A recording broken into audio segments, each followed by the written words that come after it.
This is Kevin F. Pope with Pope's Perspective and my 30 days of Disney. Now, you might be thinking, why is he dressed kind of like Back to the Future? I know it's not exactly about Back to the Future, but I wanted to get some sort of future vibe because we are talking about Meet the Robinsons. Meet the Robinsons is a story of Louis, an orphan kid who is basically, he's trying to find a family, and he's an inventor. He likes to invent, and at the beginning of the movie you have this couple that are coming in that are a potential couple who might adopt him, and he's like going off on this new invention that he has. It's like, oh, I'm going to show them this invention and it's going to be really great and they're going to love it and they'll love me. And just the parents, this couple isn't really that interested in the invention. Like, it's really kind of disheartening because, like, you see, like, they're trying to find the right kid and the right fit, but at the same time it's disheartening because it's like they're not taking any notice of his interests. Like, he is passionate about inventing, and that's disheartening. And so he gets really disappointed. I'm like, I can't get adopted. Like, nobody wants to adopt me. He is like put up a tally about how many times how many potential adopted parents have turned him down. And so he wants a family. And he starts thinking, like, well, why did my mom give me up? And he thinks, like, you know what, I've got that. When I was a baby, I would have seen my mom. That memory's got to be in there. So he creates this machine that will, like, look into his memory so that he can, like, see his mom. And it's this big science fair exhibit, whole invention. And then here's where the story gets really interesting, because he goes to the science fair and he meets this kid named Wilbur. And apparently, like, okay, so what's going on with Wilbur? What's going on this? And then this turns out that Wilbur is from the future. There's a villain called the Bowler Hat Man who is out to sabotage Louis. Okay? And at this point now, we do not know why he wants to sabotage Louis, but he is, and so Wilbur has gone back in time to stop that, and in the process of everything, his invention gets sabotaged at the science fair, and he gets really disheartened about all of that, and then he ends up going to the future with Wilbur. When we meet Wilbur's family, they are so much personality, so crazy and different. Like, they're just, he's got an uncle who delivers intergalactic pizza. So it's like he's a pizza deliverer. He delivers pizza, but he's got like a spaceship he delivers pizza in. Hey, Wilbur's mom she teaches frogs to sing and dance.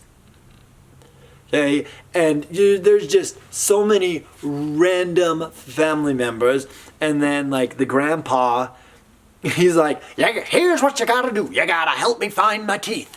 And so they're going around trying to find the grandpa's teeth. And if you actually notice, the grandfather wears he wears his pants backwards. And so if you notice, I've got my pants on backwards. I know, okay, that was kind of weird, but that's okay, because it's Meet the Robinsons, and it's crazy, but it's this loving family.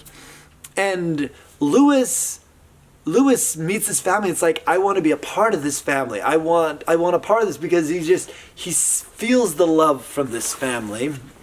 I don't want to go too into spoilers about him and about Louis and the family, but it's really touching and it's really sweet. And like I said, you've got all of these crazy and zany characters. You've got a butler that's this robot that is just hysterical. Like, every scene that the robot is in, he's just one-liners left and right. He is very fun to watch.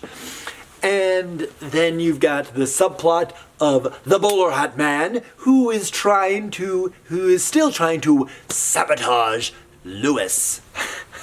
and then you do later find out why the bowler hat man wants to sabotage Lewis. But not only that, the bowler hat man is actually really the second in command.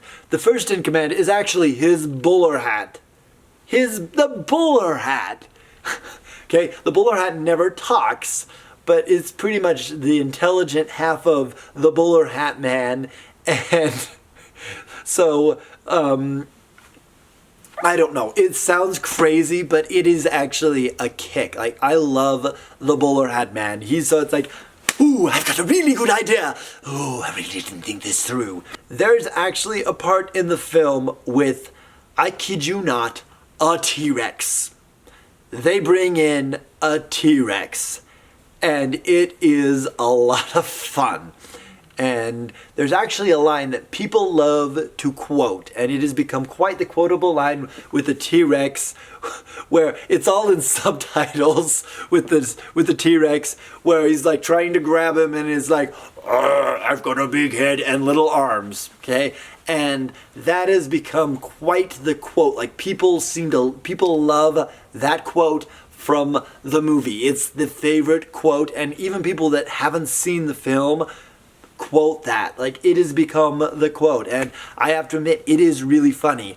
I actually, however, there is one line that I like even better, also dealing with the T-Rex, because the bowler head says to the T-Rex, referring to Lewis, no, don't eat him, I want him alive.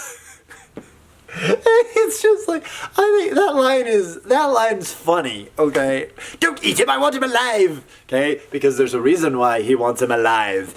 And it's just, the bowler hat man is so funny. He is like in the top funniest Disney villains.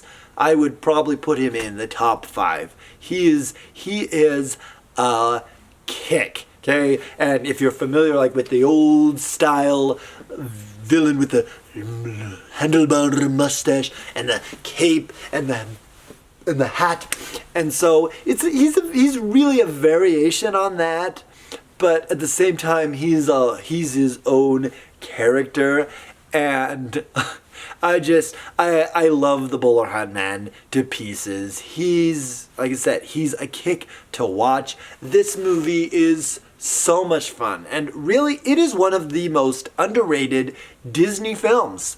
Okay, it's not a musical, but you know what, it doesn't have to be. This film has heart, this film has humor, this film has fun, and I really love what they do with the time travel stuff, okay? So the film starts in the present, and then they go in the future, and they've got some flashbacks and some other time travel stuff, so it's not fully time travel, okay? The majority of the film takes place in the future, but it's just, you're going on an adventure with this kid who's trying to find a family and meets this bizarre, loving family that are just, I don't know.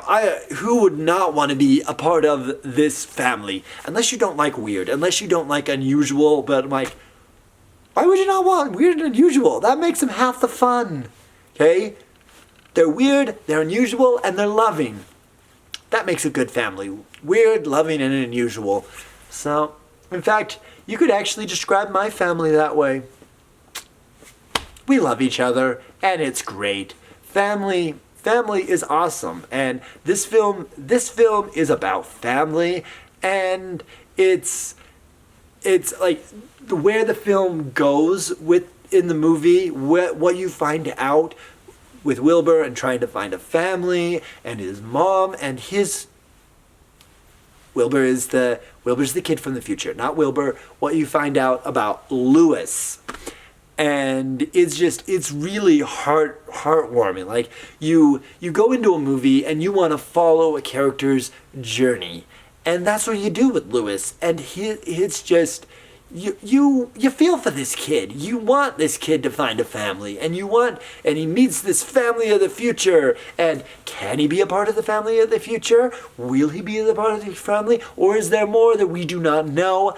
I will not ruin it. Meet the Robinson, fun, all out, fun Disney movie. If you have not seen it, check it out. Meet the Robinsons, and that's the Pope's Perspective.